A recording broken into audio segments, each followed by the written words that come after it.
उत्तराखंड के पहाड़ों की कहानियाँ स्थानीय किंवदंतियों और लोक कथाओं से भरी हुई हैं। इनमें से कुछ कहानियाँ परियों, देवताओं और अन्य अलौकिक प्राणियों के बारे में है जो पहाड़ों और जंगलों में निवास करते हैं। कुछ कहानियाँ प्रेम, बलिदान और साहस के बारे में है। खैट पर्वत। यह पर्वत उत्तराखंड के टिहरी जिले में स्थित है और इसे परियों का निवास स्थान भी माना जाता है। स्थानीय लोगों का कहना है कि खैट पर्वत की 9 श्रृंखलाओं में 9 देवियां रहती हैं जो बहनें हैं।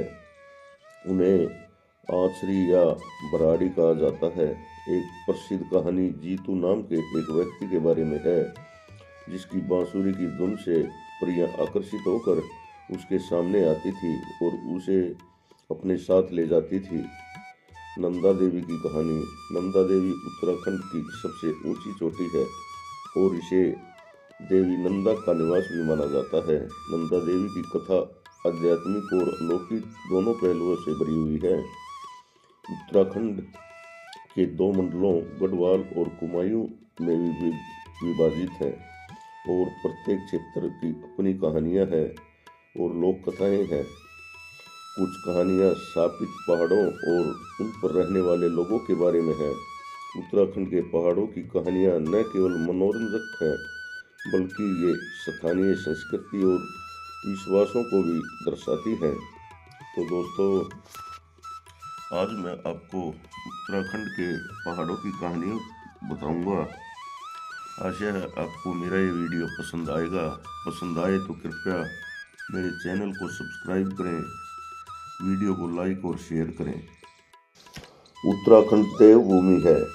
यहाँ हर पहाड़ कुछ न कुछ कहता रहता है, हर हवा में कोई कहानी गूंजती है।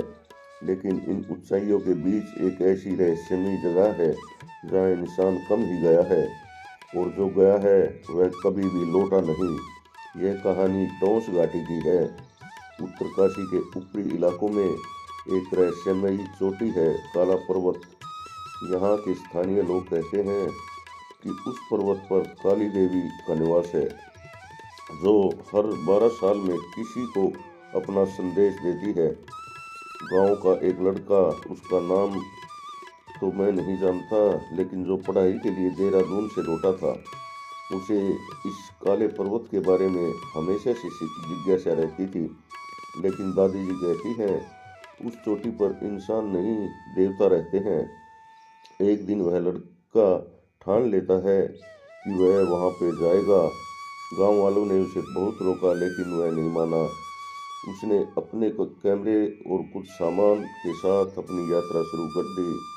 शुरू में रास्ता काफी सुंदर था, देवदार के पेड़, झरने और शांति। लेकिन मौसम बदल गया। फिर ऊपर से बर्फ भी गिरने लगी। उसने देखा कि एक पत्थर पर खुदी हुई देवी की आकृति है और फिर उसे सुनाई दी एक स्त्री की आवाज़। कोई पुकार रहा था। उस लड़के ने देखा सामने एक गुफा है और वहाँ एक साध्वी बैठी हुई है। उसने कहा, मैं 50 वर्षों से यही हूँ, कोई नहीं आता, पर तुम क्यों आए हो? उस लड़के ने बताया कि वह सत्य जानना चाहता है। साध्वी ने कहा, ये पर्वत एक चेतन शक्ति है। हर बार जब इंसान प्रकृति से खिलवाड़ करता है तो ये पर्वत गूंजता है और जब वो बहुत क्रोधित होता है तब भूस्खलन, बर्फबारी और तूफान आता है। उसने लड़के से वादा लिया कि वो गांव जाकर सबको समझाएगा कि ये पर्वत देवी है और उसकी रक्षा करना सबका कर्तव्य है।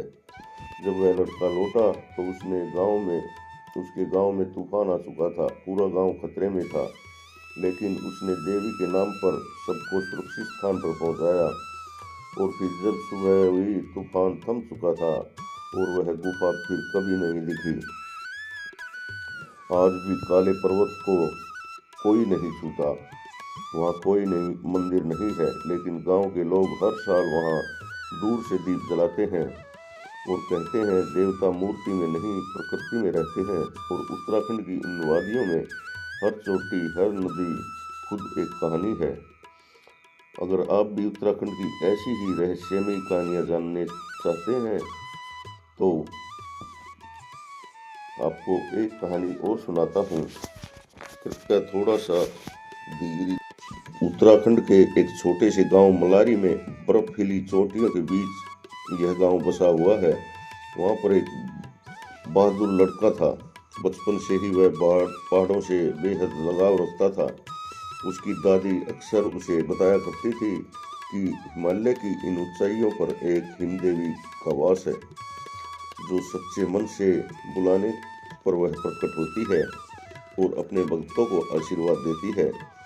एक दिन गांव के पास की एक नदी अचानक बर्फ से जम गई और सभी जानवर, पक्षी, यहाँ तक कि लोग भी तबीयत बिगड़ने लग जाती है। गांव के बुजुर्ग ने कहा कि यह हिम देवी की चेतावनी है, कोई संतुलन बिगड़ा है। लड़के ने ठान लिया कि वह खुद पर्वत की ऊंचाई पर जाएगा और देवी से उत्तर मांगेगा। वह लड़का ऊनी कपड़े, एक रोटी का पैकेट और अपनी दादी का आशीर्वाद लेकर यात्रा शुरू कर देता है। रास्ते में उसे बर्फीली आंधियों, बालुओं और गहरी खाइयों का सामना करना पड़ा, लेकिन उसका साहस और विश्वास मजबूत था। 3 दिन और रातों के कठिन सफर के बाद वह लड़का बर्फ से ढकी गुफा में पहुंचा, जहां उसने हिम देवी को ध्यान की अवस्था में पाया। देवी ने अपनी आंखें खोली और मुस्कुराते हुए कहा, तू वही है जो निस्वार्थ भाव से आया है। लड़के ने गांव की समस्या बताई। देवी ने बताया कि गांव के पास में ग्लेशियर को खनन से नुकसान हो रहा है, जिससे प्राकृतिक संतुलन बिगड़ रहा है।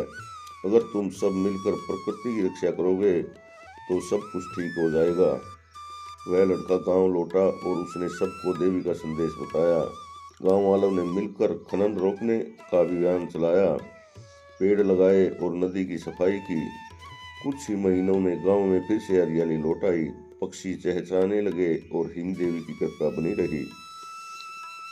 प्रकृति हमारी माँ है, अगर हम उसका ध्यान नहीं रखेंगे तो वह हमें आशीर्वाद नहीं देगी। अगर हम उसका ध्यान रखेंगे तो उसका आशीर्वाद हम पर बना रहेगा।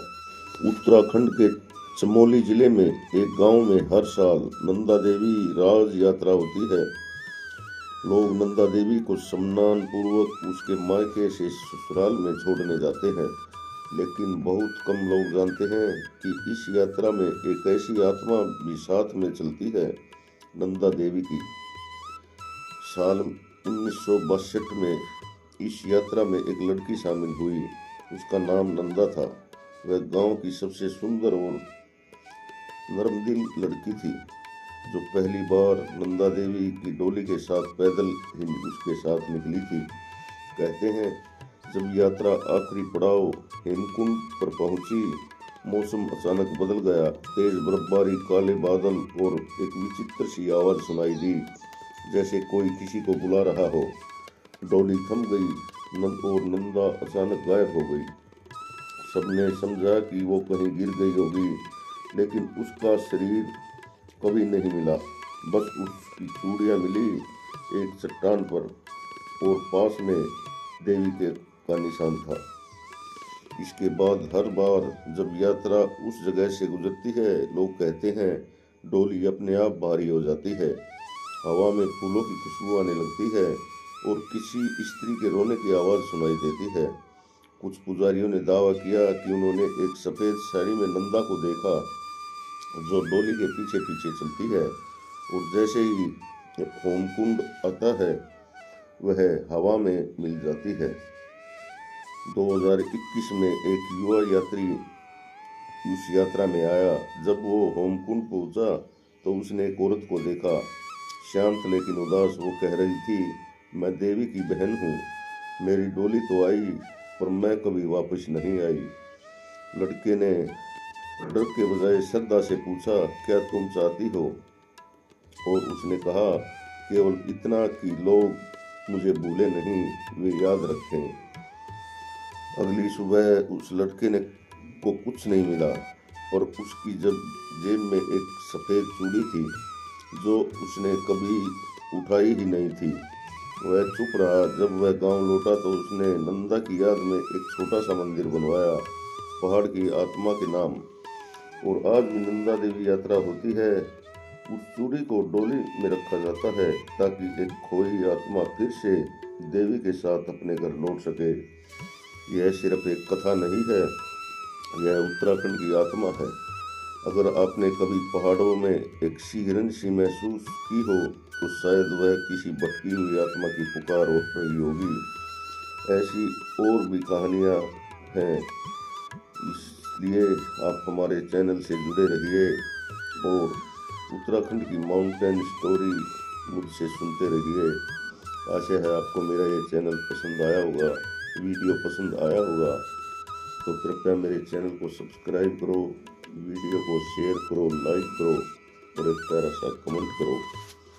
जय हिंद, जय भारत।